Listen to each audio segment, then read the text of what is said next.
যদি জীবনটা বিলাতে চাও, যদি রক্ত ঝরাতে চাও, দিনের পথে খোদার রাহে, দিনের পথে খোদার রাহে জীবনকে বিলিয়ে দাও। যদি জীবনটা বিলাতে চাও, যদি রক্ত ঝরাতে চাও, যদি জীবনটা বিলাতে চাও, যদি রক্ত ঝরাতে চাও, দিনের পথে খোদার রাহে জীবনকে বিলিয়ে দাও। যদি জীবনটা বিলাতে চাও, যদি রক্ত ঝরাতে চাও, এই মৃত্যুর নাম হয় যে শহীদ, বাঁচলে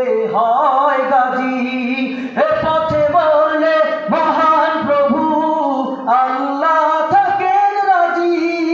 এই জীবনের বিনিময়ে জান্নাত ক্রয় করে নাও। যদি জীবনটা বিলাতে চাও, যদি রক্ত ঝরাতে চাও, যদি জীবনটা বিলাতে চাও, যদি রক্ত ঝরাতে চাও, ওই ঘরের কোণে বসে মরার দাম তো নেই কোনো।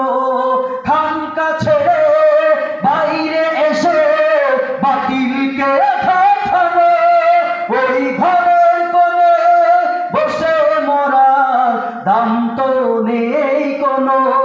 খানকা ছেড়ে বাইরে এসে বাতিলকে ঠাঠানো, ময়দানেতে লড়াই করে শহীদি খেতাব জানাও। যদি জীবনটা বিলাতে চাও, যদি রক্ত ঝরাতে চাও, যদি জীবনটা বিলাতে চাও, যদি রক্ত ঝরাতে চাও, দিনের পথে খোদার রাহে, দিনের পথে খোদার রাহে জীবনকে বিলিয়ে দাও। যদি জীবনটা বিলাতে চাও, যদি রক্ত ঝরাতে চাও, যদি জীবনটা বিলাতে চাও, যদি রক্ত ঝরাতে চাও। নারায়ে তাকবীর, নারায়ে তাকবীর। ইসলামের শত্রুরা, উলামায়ে কেরামের শত্রুরা, প্রিয় উপস্থিতি, আপনারা দেখেছেন আমাদের শায়েখ আল্লামা মামুনুল হক সাহেবকে এই গত ফ্যাসিস্ট সরকার কিভাবে জুলুমের শিকার করেছিল। তাকে দীর্ঘ 2 বছরের অধিক তাকে কারা নির্যাতন করা হয়েছিল।